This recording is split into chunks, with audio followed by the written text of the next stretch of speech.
sir. Hey, how's it going? The weather's the weather, always keeping us interested and on our toes. Yeah, totally, always keeping us on your toes. Hey, Anthony, why don't you tell the listeners out there a little bit about yourself? What made you come into actually loving the weather and... Sure. First of all, I'd like to congratulate you, if that's okay, for getting this little gig. I'm happy for you. I know how much you are enthusiastic about the weather, probably just as much as me, if that's possible. Oh, thanks so much, man. I really appreciate that. And congratulate on your little gig. As far as me, it started as a childhood, I don't know, as a child I had a huge imagination. Even well before it started with the weather, I'd emulate anything I'd seen. I'd go to a baseball game. I'd want to come home and, make a baseball field out in my backyard, do that. I'd go to a carnival. I'd want to come home and do the same thing there. But weather started when Hurricane Gloria hit. I remember all the hype around it. I remember the Weather Channel was just starting out around that time in the 1980s, early to mid-80s, so... they hyped Gloria a lot. Gloria was a very high hype storm for the East Coast. They were calling it the storm of the century coming up the East Coast. So, I was pretty much hooked on the Weather Channel first, then when it hit, we walked outside the house, saw tons of damage. Everyone was coming out helping each other, talking to each other about it, and between the coverage of it and seeing the damage come to fruition, I was just hooked ever since then, and it's all I think about even to this time, as many people know. So yeah, that's how I basically got into the weather. That's pretty much about it. That's where it all started. Anthony, was Gloria 1985? Correct me if I'm wrong. Was that Gloria was 1985, yes. Okay, and she formed down off of... Gloria was a long track hurricane right off the African coastline. Oh, so she was a Cape Verde run, correct? Yes, she was. Long track hurricane, yep. Okay. And long track hurricane. Gloria was a major hurricane at some point. I'm trying to bring it up now because I don't know it off the top of my head. Now, the Gloria was a major hurricane at some point. She did weaken once she hit the Outer Banks and accelerated off the northeast towards us. Right, she accelerated up right at the coastline? Yep. Okay. What makes hurricanes accelerate up the coastline? Well, the further north a hurricane gets in latitude, the further they tend to accelerate, especially late in the season. Of course, you can have exceptions like you saw with Sandy, which there were many exceptions with Sandy, but... Sandy was a crazy shitstorm. That was a nightmare. She just took her own course and did what she wanted to do. No, it's not what you want to see, and a lot of people still to this day know that Sandy didn't even make landfall officially as a hurricane.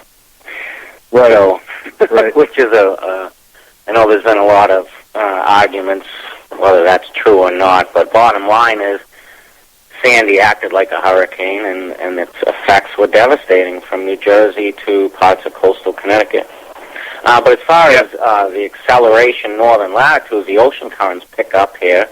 Especially near the Gulf Stream, the ocean currents pick up, and they tend to take that storm and boot it further. Luckily for us, because we have a lot of tracks that come off Hatteras and tend to come either north or north-northeast, and they brush us. But luckily, pretty quickly. Absolutely. And is it the force, the wind speed when a hurricane is coming up the coastline? Can that also sometimes be bad for southern New England or New England? Forward wind speed can add to the wind field. Along with a hurricane that tends to accelerate off the Outer Banks heading towards us, the wind field tends to expand as it becomes almost extratropical or post-tropical. And that can sometimes, some people will think, the hurricane's weakening, we can let our guard down, but that's not necessarily the case up here, as the wind fields tend to expand coming further north in latitude. Correct. Yeah, that's a great point you bring up. Now, let's go back to this past hurricane, Arthur. Arthur, yeah. How rare is that, Anthony, to have a hurricane the 4th of July weekend, or 4th of July area time frame, for New England standards, and only missing Boston area, Eastern Mass, where you live in West Bridgewater, and myself up in Cape Ann, by about 75 to 100 miles, it would have been a bigger story we'd be talking about today, correct? Correct. Very rare, first of all, to answer your first question, very rare I don't think there's ever been a hurricane that close to us in the month of July, period, never mind 4th of July being as important as holidays it is for America. Hope I just dropped something off my desk.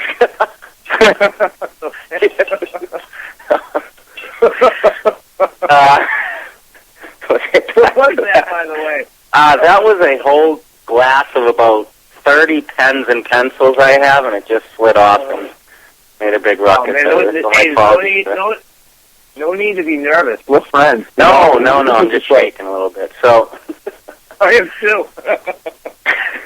So Arthur, yeah, very rare for July. Very rare to get even a storm north of, I was doing some research, north of South Carolina in July. I mean, there have been tropical cyclones that have come that close in July, but not a hurricane.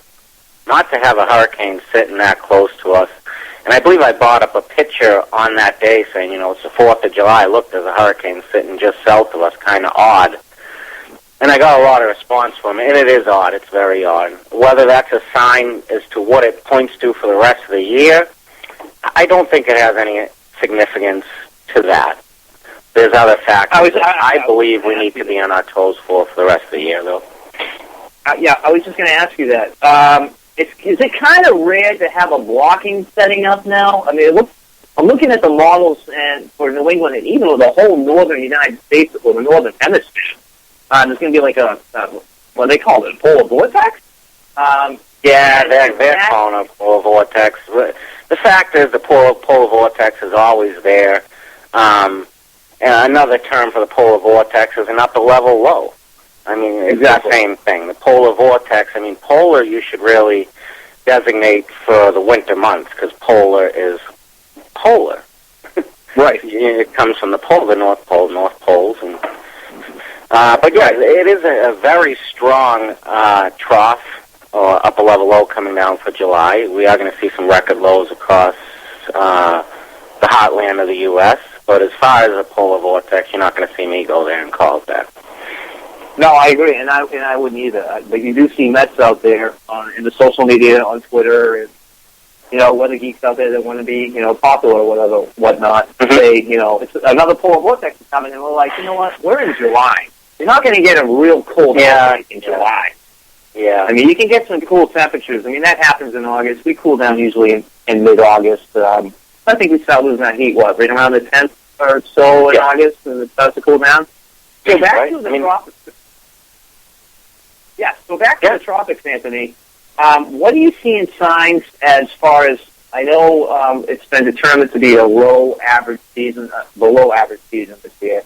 All signs are pointing to it's going to be very active on the East Coast because, like you said, we could have that blocking setting up, the Greenland block, up in the northern Atlantic, and then you got that trough and the jet stream being pushed up into Canada, and then Bermuda High forming off of Bermuda. What is that all point towards? Precisely. Just those three things you said are enough to keep us on our toes, which we should be every year. I mean, people know enough, that we're vulnerable for a tropical cyclone to pass close to us or even make landfall over southern New England. We stick further out into the Atlantic seaboard than any other state along the East Coast. So, I mean, but like you said, the blocking, number one, that has been persistent since, I believe, mid-February. The NAO, the North Atlantic Oscillation, has been right around neutral, maybe just slightly positive, but it's been mostly negative since mid-February, and that does create a block in our atmosphere. It tends to slow systems down, and it tends to intensify those systems. The other thing you said was the Bermuda High. So what you have is a perfect placement of a Bermuda High, which would be near Bermuda or maybe a little bit close to the eastern seaboard, does not allow for these storms to escape too far out to sea. It actually creates that block. So you got a couple things working for you. As long as that NAO, the block in the North Atlantic Oscillation, stays where it has been since mid-February, I'm going to be quite worried about storms, forming off the southeast coast like Arthur did. I thought we'd see a little more activity even since Arthur, but we have not, and that's been due to some Saharan dust, like clockwork, basically just coming around that Bermuda High over near the Caribbean. You know, you just can't get any development with all that dust and dry air out there. But those three factors that you brought up, exactly the three factors why I think this season will be one we need to watch. Again, every season's one we need to watch, but I don't like the pattern wearing. I don't like the pattern wearing. Even this upper level low coming down, if it dug a little more and picked up moisture off the Caribbean, you could get a tropical wave to form. It's just something you got to be on your toes with this type of pattern. Yeah, and what would you tell the public along the east coast of the United States, and even the Gulf of Mexico, by that means? Just, keep an eye, keep a wary eye to, as you should every year. As you should every year, regardless of what the long-term outlooks are from the National Hurricane Center or other forecasters that tend to do their own forecasting. Regardless of if they're saying it's going to be a slow start, you have to, as you've seen, we've already had one named storm. It's already been a hurricane. I think last year it took till August to see our first hurricane. Yeah, I think it was. Yeah, I think you're right. Yeah, I think you're right. It was pretty much a fish storm. I mean, this Arthur came up. It made landfall as a Category 2 near Moorhead, North Carolina. Luckily, I think its bark was worse than its bite, but the fact is that was the first landfalling Cat 2 hurricane in 8 years in the United States. Wow. 8 years. I mean, if you're the general public and, you somehow got word that the National Hurricane Center is predicting a slow season, and we've already had a hurricane make landfall, maybe time to ditch those long-range outlooks, at least put too much face value and take them with a grain of salt. These early warning systems, or what the National Weather Service, I mean, I'm not going to condemn the National Weather Service. I have great... No, not at all. They do a great job, and they're great people. They have a lot to cover. They got the whole country to cover, as far as putting warnings out and this and that. They only do it to be precautious, so the public knows, okay, well, this could happen or this will happen. We're going to put a watch out. We're going to put a warning out. We had this thing with Sandy where a lot of the meteorologists weren't happy because they didn't put out a hurricane warning. Is that because it's so late in the season? You see, I don't think, the meteorologists are going to have their opinions on that, and the amateur forecasts are going to have their opinion on that, but the bottom line is sometimes it's too technical coming from there. I mean, who are you relaying this to if you're the National Hurricane Center? Are you relaying it to other meteorologists, or are you relaying this to the public? The public didn't get the hint because there wasn't a hurricane warning out. I don't care what else anyone says, that's the bottom line, that's the common sense problem there was, or communication problem there was. There was no hurricane warning out. And the devastation that Sandy caused could match any hurricane that came up the East Coast and made landfall. So I think there was a problem there. If you're the National Hurricane Center, I mean, you have to really pick and choose. Are you going to cater to the public? Are you going to cater to those meteorologists that depend on your forecast and you just relay their information? Now, Anthony, is there anybody that can take over the National Hurricane Center, like the National Weather Service? Can they put out their own hurricane warning if the National Hurricane Center doesn't feel confident enough to put out their hurricane warning? I'm not too sure about that. I'm pretty sure the National Weather Service offices are in complete compliance with National Hurricane Center and pretty much echo what they say. Oh, okay. Okay, I didn't know that because we go ahead. Like you said, I have great respect for them. They do a tremendous job. Their tracks are usually pretty much in. But if I see something I don't agree, and I certainly do, I mean, I didn't even look at the tracks from the National Hurricane Center for Arthur. I was pretty much tracking it myself.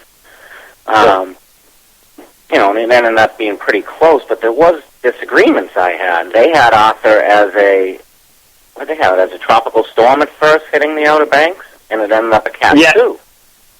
Yeah, and then when Cat 2, yeah, go ahead. And you had those warm sea surface temperatures over there. The thing was going right over the Gulf Stream, and you had blocking. It wasn't moving that fast. Right. So one would have thought, I thought right off the bat this had a chance of being a hurricane. A lot of people say, there's no chance. There's no chance this becomes a hurricane. Then one day later, it's like, boom, this thing's going to become a Cat 2. Yeah. Ocean waters are very warm off the southeast this year. They also were very warm off southern New England. Right. They've cooled since. I think Arthur kind of stir up the water and cooled them since, but they're going to come back up again. As far as our water temperatures go right now for this time of year, would you say we're just a little bit below average or a little above or normal? They were among the highest SST anomalies on the globe a short while ago when Arthur hit. So I think that played a huge role in him, at least, keeping his... I believe he was still a hurricane south of New England, just at its closest point, correct? Yeah, I think so. That played a huge role in June. You just don't see that. Like I was telling you, that was the first hurricane, in July, to be this close to us. And I think that the warm sea surface temperatures played a huge role in that. I don't think that can be denied. No, I agree with you. And with us... Now, it's interesting. I'm looking at a sea surface temperature anomaly map now, and you can see right where the anomaly, the water temperature were anomalously high during Arthur. They're now colder than normal. So Arthur did have an influence on that.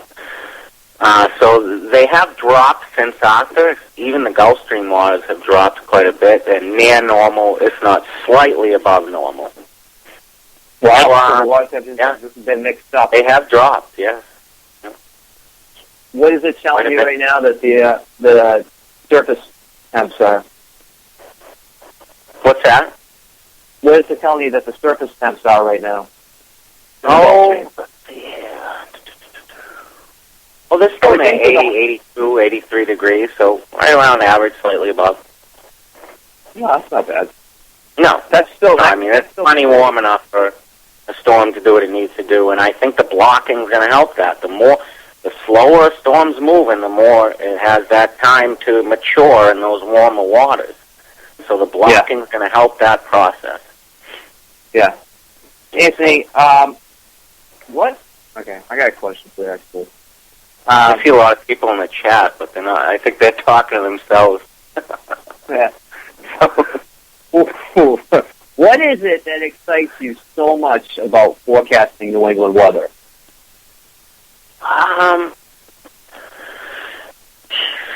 The ability to forecast it, number one, Pete. We all have the ability to forecast. We all have the tools to forecast it. It's all available to the public. Everyone has what they need to forecast, like the person next to them or like the agency next to them. I think that's compelling to me because I can... I don't have the complete meteorologist education. I have great respect for those that go through that program, but I certainly can, do what I need to do to forecast pretty much on the same level, just in a different manner. Well, that excites me that everything's available. I'm big with historical weather, so that excites me that I can look up past history weather, see how it matches up with our patterns now, and that over the past few years has become a huge role in how I forecast. If it doesn't match up with something in the past, I'm going to be wary to go with it, and then if it does match up, you best I'm going to put a forecast out for it. You can't be afraid. You can't be afraid to put a forecast out when you are confident. It doesn't matter if anyone else is confident. When you're confident, you put that forecast out. But yeah, New England's one of the most exciting places to forecast. Many reasons. I'm sure you could come up with a lot of them. Yeah. Did that answer the question? What was the question? I'm sorry. The question that I had to ask you was, what is it that excites you? Yeah, so much about forecasting New England weather. Well, it's everything. You get the nor'easters. You get the nor'easters that can happen pretty much any time of year now, except maybe July and August. It's very rare to get a nor'easter. Although Arthur was much like a nor'easter, so that's what makes him rare as well. And what else is pretty normal to New England as far as tropical systems, hurricanes go throughout the season? once they reach a certain latitude, they'll go past our longitude, latitude, and they turn extratropical, right? Because they hit a little bit cooler water in the Gulf of Maine. Most of the time they hit that cool water, their core becomes cool, and they just can't support those tropical characteristics anymore. Yeah. Does that... But like we've talked about, the blocking, if it stays like this, you can throw those rules out the window. We saw it back in 2010 with Hurricane Earl. There was a period where there was some blocking during the summer months. Earl, Danielle, all these storms missed out to sea, but they were monsters. Earl, Danielle, Bill, remember Hurricane Bill closed down every beach? Yep, Bill was real cool.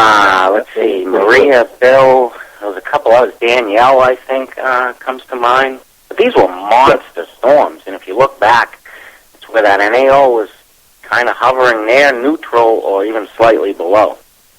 Yeah.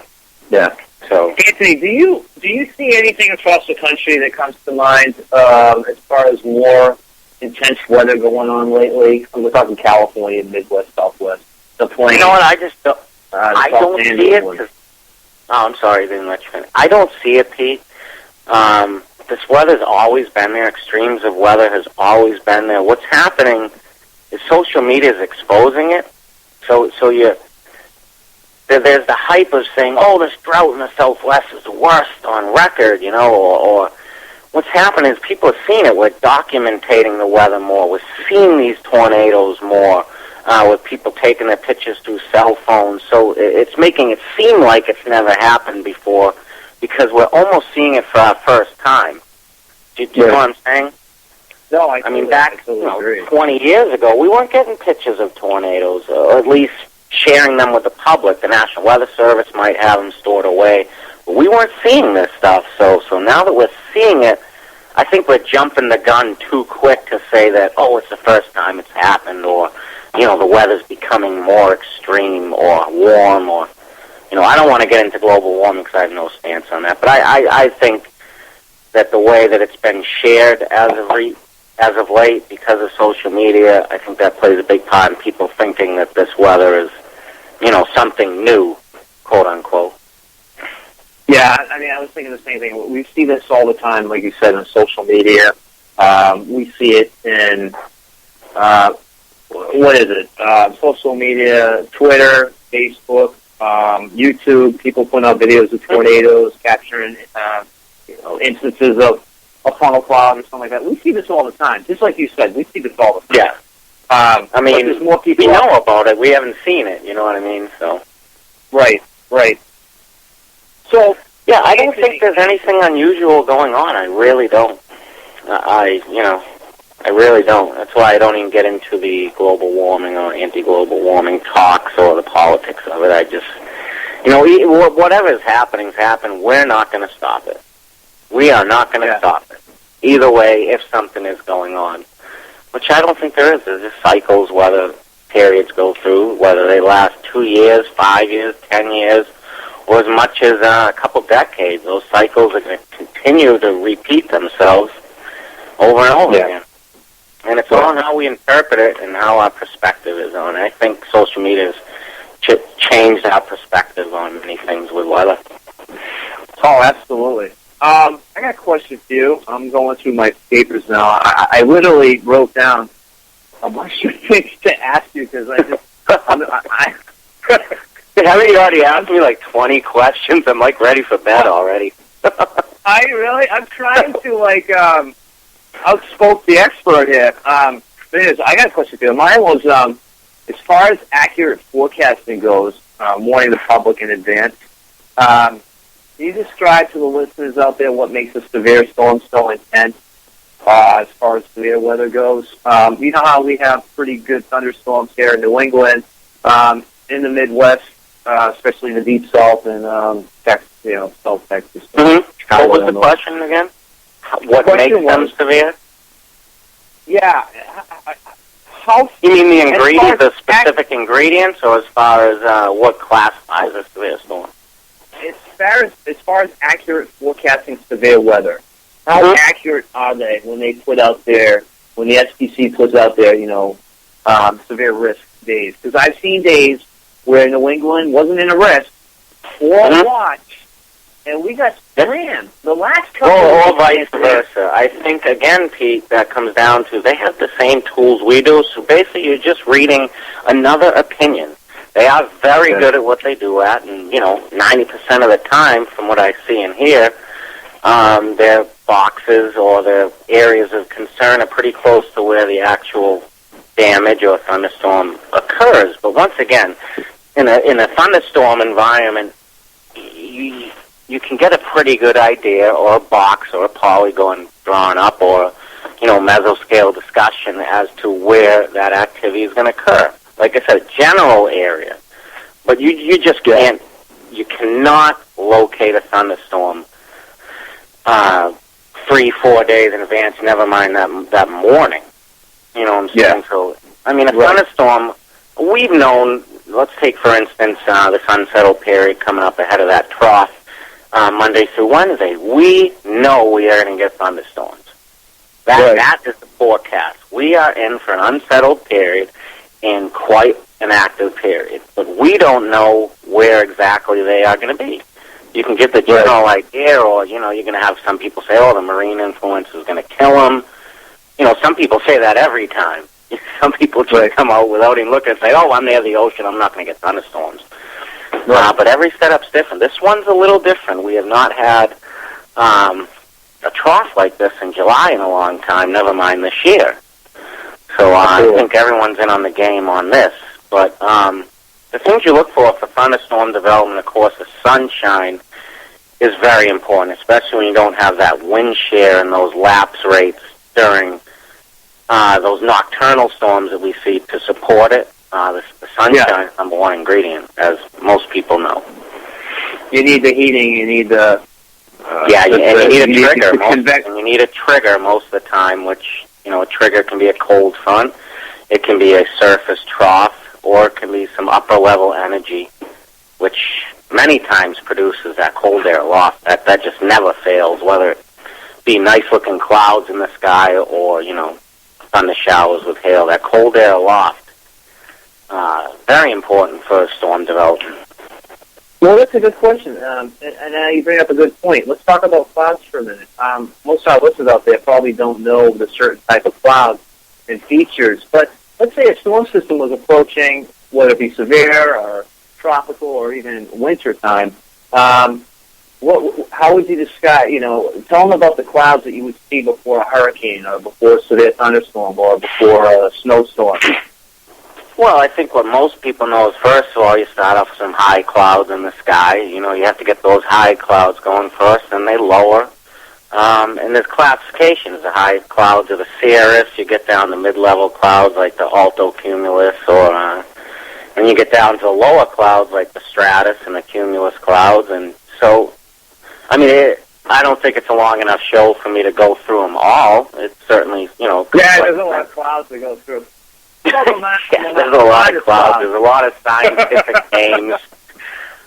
Frankly, I just don't believe it's too important for the viewers. But I've become I've tried in recent years to really dig into what clouds are, cloud classification. I'm pretty close to getting all of them, but it's a tough science. It's a tough science trying to identify those clouds and what weather will follow. Yeah, totally. I mean, you work late nights on the computer models. You're up late. You're geeking out just like myself.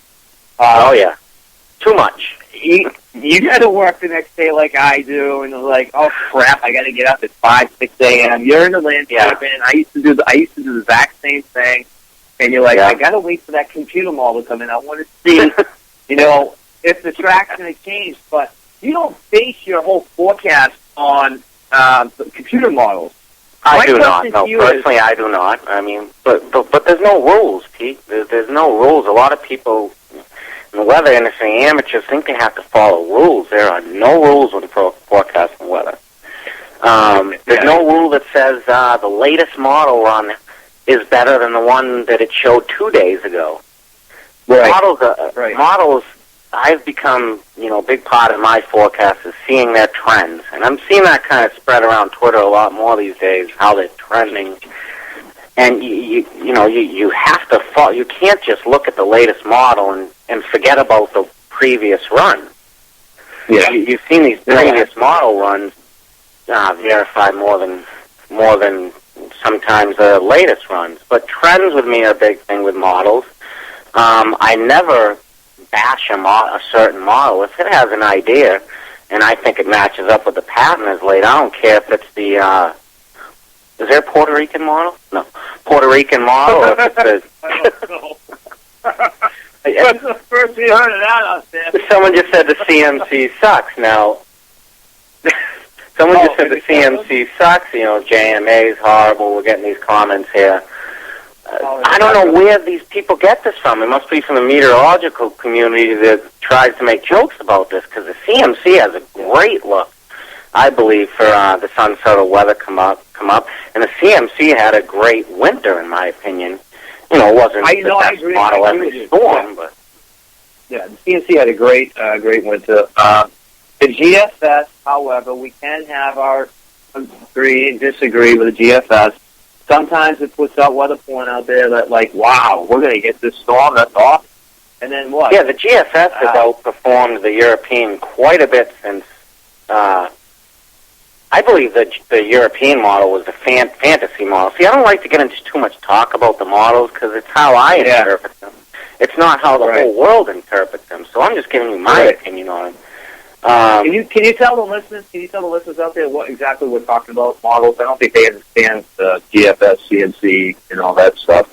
Global forecast model, which is an American model, is the GFS. The European model is, of course, European-based, and there's a disclaimer with the European model. They take great pride in it and what they put into the European model. So supposedly it's more sophisticated, and these ranks that they do are, you know, a lot of people say, oh, weather models aren't everything, but, God, I'll tell you what, some of the research they put into them to see how accurate they are lets me know that a lot of these meteorologists and forecasters, that's all they look at is the models. I even come up with a system that rates them, you know what I mean? I observe them, and through seeing their biases and unbiases, I kind of can figure out which model I want to use and not have someone tell me that this is a horrible model and not do the research and just believe it. You know what I'm saying? No, I do. Andy, I got a question for you, actually, from someone. How does our full moon affect not only crazy zombic people? You know what, Mr. Paranormal, maybe that's a question I should be asking you, because I'm just not a moon guy. Honestly, I'm just not a moon or an earthquake guy. It doesn't tickle me. Now that you bring up the paranormal, that's quite funny. But as far as the moon goes, all I know is it can hold the tides and it can cause a little bit more coastal flooding. Moon's very important to the tides. That I do know. Moon's very important to the tides. But yeah, other than people be turning zombies or whatever, or the world coming, I don't know anything about that. You know, I don't. We got a guest that can answer about the moon, so maybe he'll call in and school us on that. So, yeah, I'm not a moon. Does anybody want to call in about the moon? Yeah, like the super moon tonight, I can't really tell the difference, but like it's exploding on social media. Like, oh my God, it's a super moon. Yeah. You know, it's full moon. No, totally. I mean, I agree. And you know, it's fun. We have a lot of paranormal listeners on this radio network. There's a lot of paranormal groups that do radio shows on DTM with radio. And I told my producer that you actually live in the Hockomock?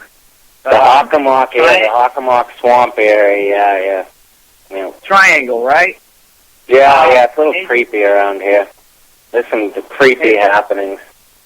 What, have you witnessed anything out of the ordinary? I mean, I know I've talked to you before about this, but... There was a turkey outside my window about a week ago causing a racket.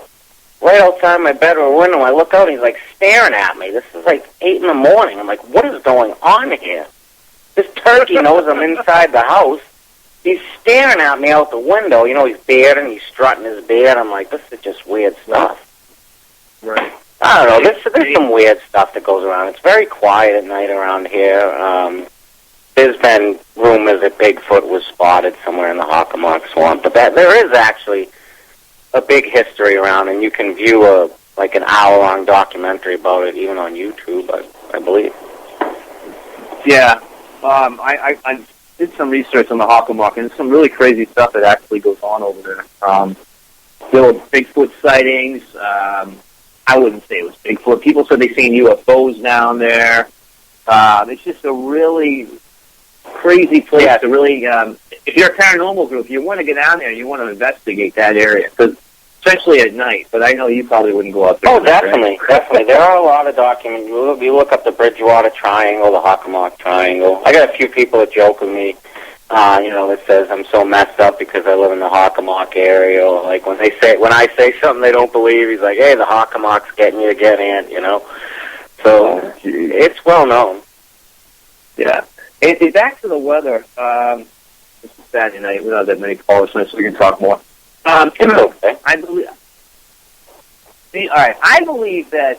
All right. Most meteorologists, or all meteorologists out there, have a certificate or a degree.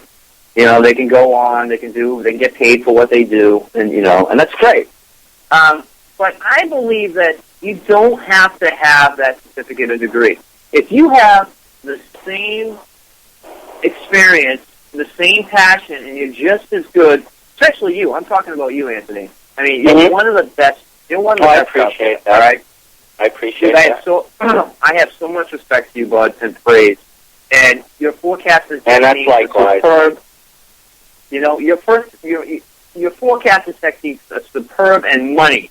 You got secrets that I know you don't like to share. But do you think it's favorable? Everyone does.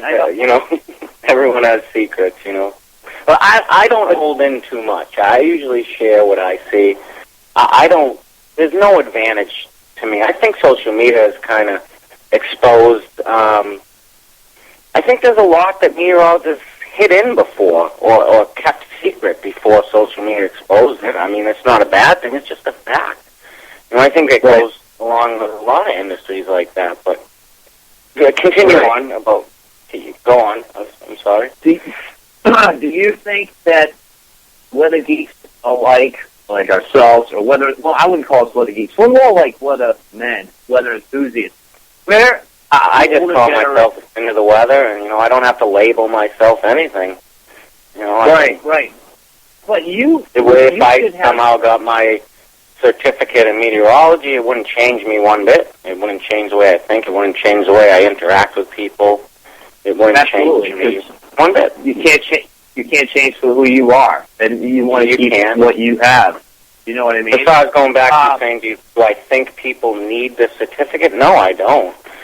I think some people, have a hard time getting through life, aren't able to go to college for whatever reason. That does not take away their smarts or their knowledge of the field one bit. Yeah. Especially if you have that experience, you know what I mean? I know people have been in the weather for 50 years, whether they get the degree or not. Someone said liar. Oh, really? Well, you're going to have some disrespectful people in the chat room. Don't worry about them. It's all good. If they want to come in and cause a problem, guess what, guys, in the chat room? You're not causing me a problem because this is my radio show, okay? And I'm enjoying myself. So if you want to cause crap in my radio room, then get the hell out. Don't come listen to my show. I don't care. A lot of people are talking about respect. I have respect for anyone for the work they do. I have respect for it. I have respect for a meteorologist. What I don't respect is some of the arrogance that comes from a lot of them. I don't need that. I don't have any arrogance. A lot of the arrogance comes from them because I think it comes to a way like kind of there's some jealousy, Pete. I'm sure you see it. They know that someone without a degree can forecast as good as they can, but that's going to come. That's life. That's life. Yeah. I'm sure there are many people in the medical field that don't have the doctor's degree that can perform just as good. You're going to get that in every field. So it's the same. No, I realize that, Anthony. But my point is, you taught yourself how to read the computer model.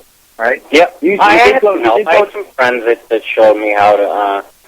I had some friends that showed me, but yeah, most of all, I like to do things on my own. But you've been in the military, right? So you're an Army military veteran, correct? Mm-hmm. I would think you should get a shot to be in front of TV. You should be getting paid for what you do. Anthony, the forecast you put up for Go ahead, I'm sorry. The forecast that you put up on Twitter or on your website are unbelievable. I mean, your tracks are always on the money. You never change your accumulation map. You're the only one. I see all the other channels. They're always, I got to change my map. You stick. You know why I don't? There's a reason I don't. I just, when I see something, whether it be on Twitter or someone else's opinion, I don't believe it right away. You know, a lot of these people will believe something. They say, oh, someone's going out to sea, there's less snow coming.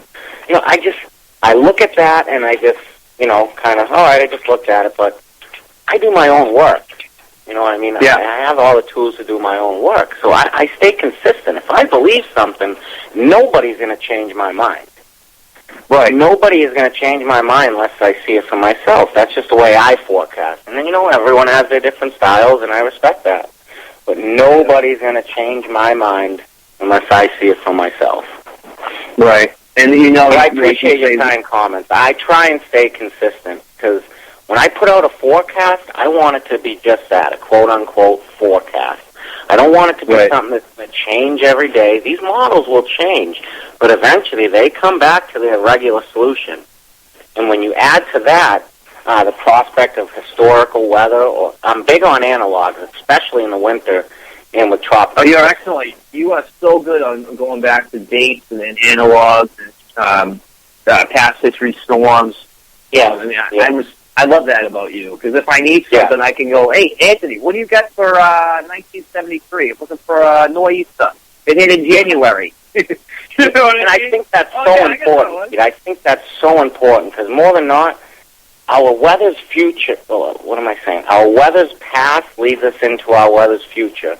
More than not, you're going to see weather repeat itself, like history repeats itself. Of course, there's going to be times where you break records, but more than not, you can look to weather's past to see, especially when you have a hard forecast. Like this week, our models are in disagreement. People want to know about what is going on? Wednesday. For Wednesday, hopefully we can talk about that.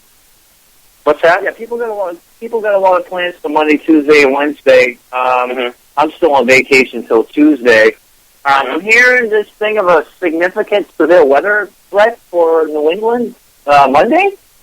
I'd say the potential is there and has been there for about, there has been decent agreement with our upper-level pattern for about 4 days now. So I don't think it's changed. I think the potential's still there.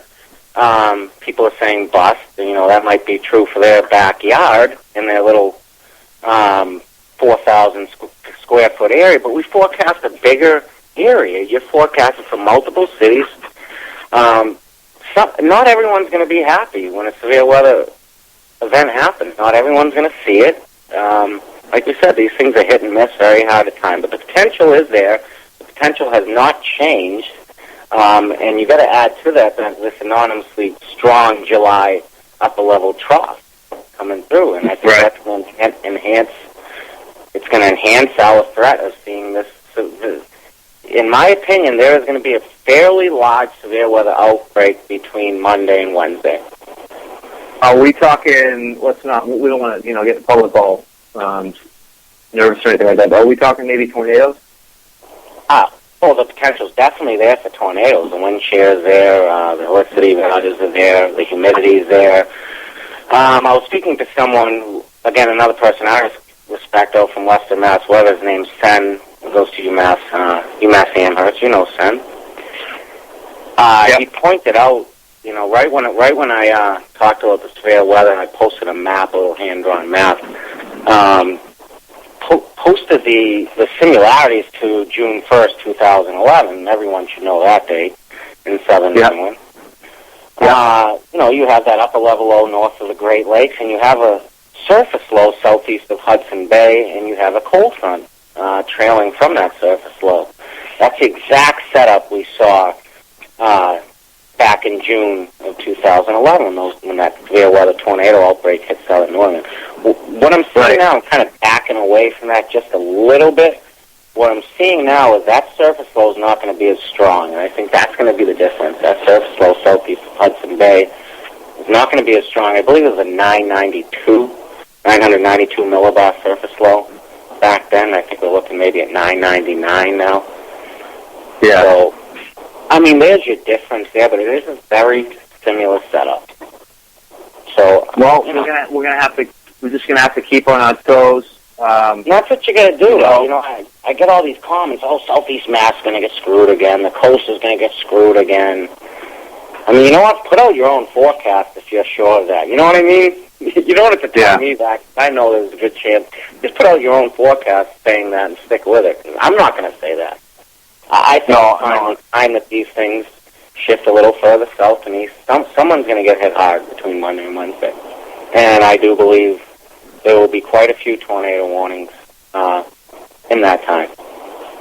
Wow. I mean, are we going to a change as far as tornadoes going to England? Are we going to start seeing more tornadoes as it's been the way the setup's been lately?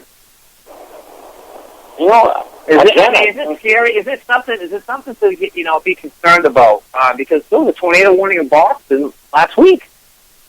Not like there's a tornado going through the city, but you have to put it out there so you're picking up a radar. Especially when you have that high shared environment and those steep mid-level lapse rates, keep those things going through the nighttime.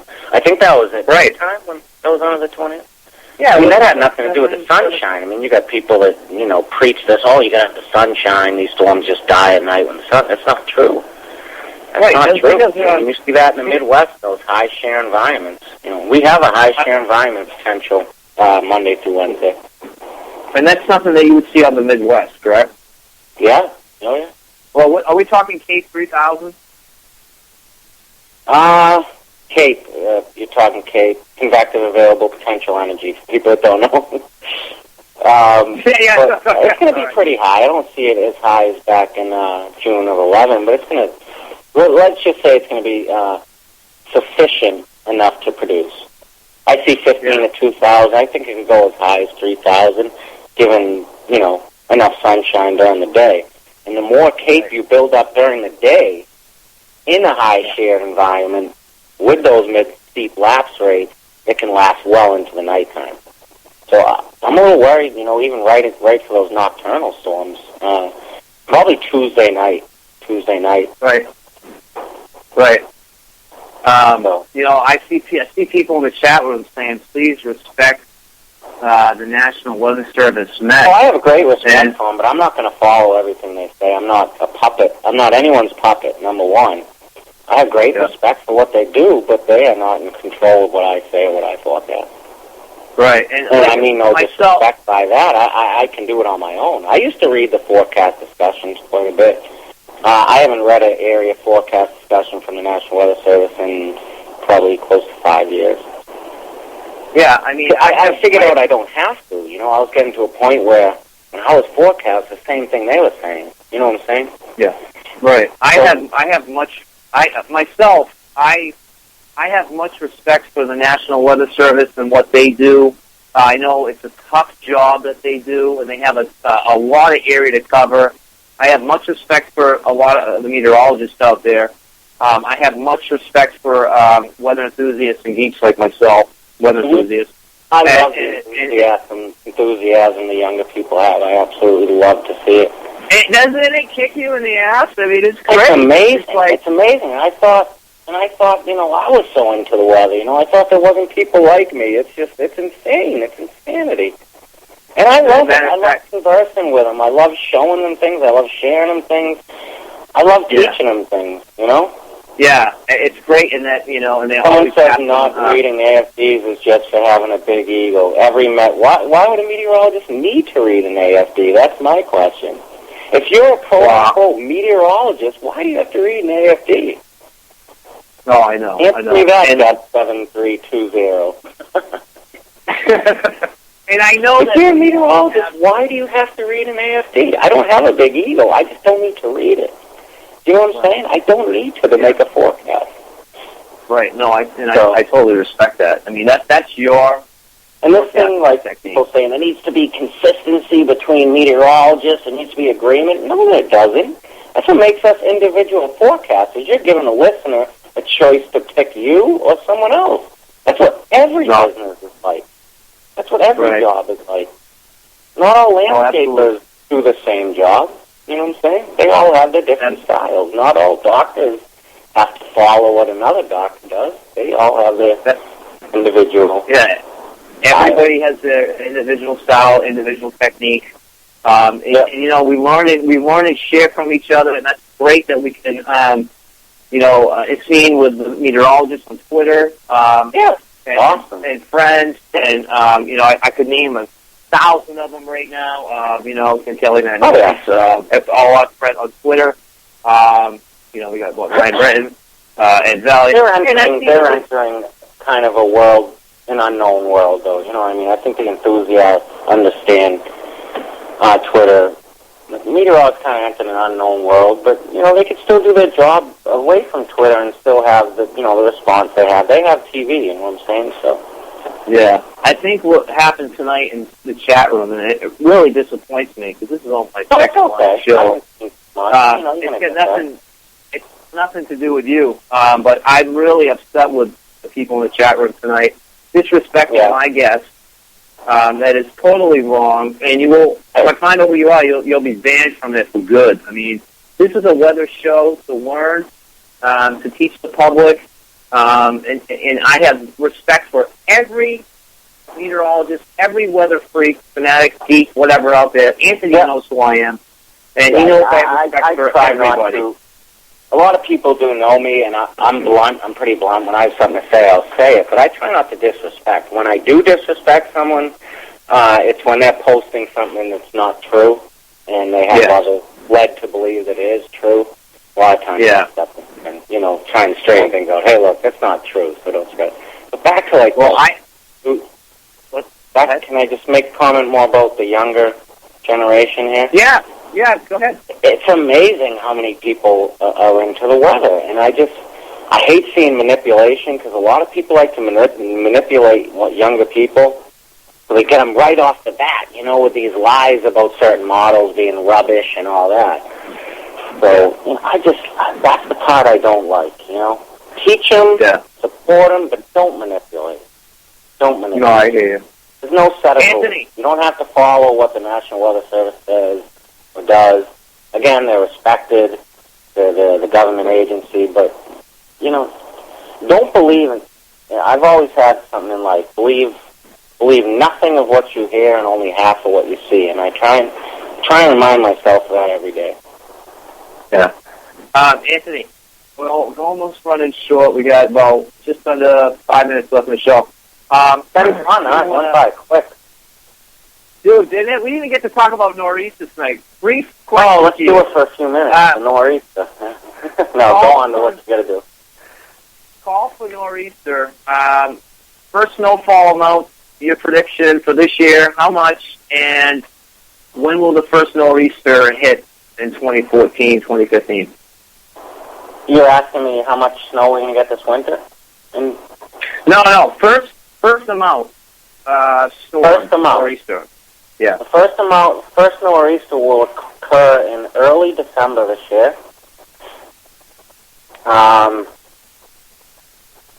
I think the ocean temps will be a little too warm right along the coastal plain, but I think inside 128 to near Worcester area could see about 8 to 14 inches.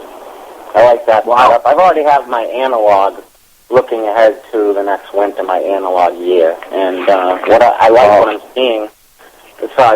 July, to me, plays a big role in our winters. If you go back and look at our snowiest winters, you're going to see that July. You're going to see that July was warmer than average, and we're heading that way right now. So, Anthony, that's wild. I got to cut that short. We're out of time. But listen, I want you to plug away whatever you want to plug, your websites, where people can get in touch with you and reach you at. Go ahead. It's all yours. Okay. Twitter is Ants, SNE Weather, ANTS _ SNE Weather on Twitter. I also have a Facebook page, Southern New England Weather. You'll see my same profile on that. Probably a lot of people in the chat know me already, but southernnewenglandweather.blogspot.com. I'm hoping to get my own domain soon, but that's it for now. I don't update too much until the winter because I'm very busy with landscaping. But that's how you can reach me. You can always email me at sneweather.com. So anytime, I'm pretty much available and open to talk at all times. Pretty available person. Anthony, thanks so much for coming on the show tonight, man. Thank you for having me, as always. Good friend. Thank you. We'll I'd have you again in the future because we haven't even talked about those crazy winds on Cape Ann, so we have to do that soon. Forget the wind. Must we talk about those winds on Cape Ann? Yes, it blows like crazy up here. I mean, you can get away with so much, Pete, up there. You live on a friggin' island. You can get away with so much. Yeah, it's going 90 miles an hour up here. No one's going to come up and check you. I know, but it's my presidential vote. We're gonna have to do a storm chase this year. I got more questions for you. I'm gonna have you on a later show. That would be great if I could have you again. I would love that. And I want to thank all the guests for coming in the chat room. I didn't see much of it. I'm gonna go back and read some of it, but I want to thank you greatly for the opportunity, and I'd love to come on again. Thanks, Anthony, and I will have you again. Have a great night, buddy. You too, bud. All right, bye-bye. That was Anthony Siciliano, my real good friend down in West Bridgewater. Great forecaster, great guy. I'm really upset with what went on in the chat room tonight, so I will not talk about that no more. But anyways, I want to thank our sponsors out there. I want to thank Fort William Henry up in Lake George, New York. It's beautiful up there. Get up there, enjoy it. It's probably about a 2.5 or 3.5 hour trip from Boston. And then we have Rolling Hills Asylum in Batavia, New York. I hope I said that right. It's been a long night. And that's also a great place that I still have on my bucket list. Coming up next week, I'm going to have Joe Della Capani. Joe, I hope I said that right. Joe is forecaster, works with a meteorologist forecaster who actually works with the National Weather Service out of Boston in Taunton, Mass. I am meeting with him on Monday morning in Taunton, so pictures will be on my Wicked Weather fan page, or page, whatever you want to call it, so you can go check the pictures out there. I want to thank all my listeners tonight for coming on and listening to the show. It's been a great show, and I can't wait to do it all again next week. And again, really, if you have something bad to say, please just don't say it. It just ruins the show. I don't see chat anyways, so it doesn't bother me. So you can do whatever you want, but it doesn't get to me. For now, I'm Peter Vasco, your Wicked Weather host. Till next Saturday. Bye-bye.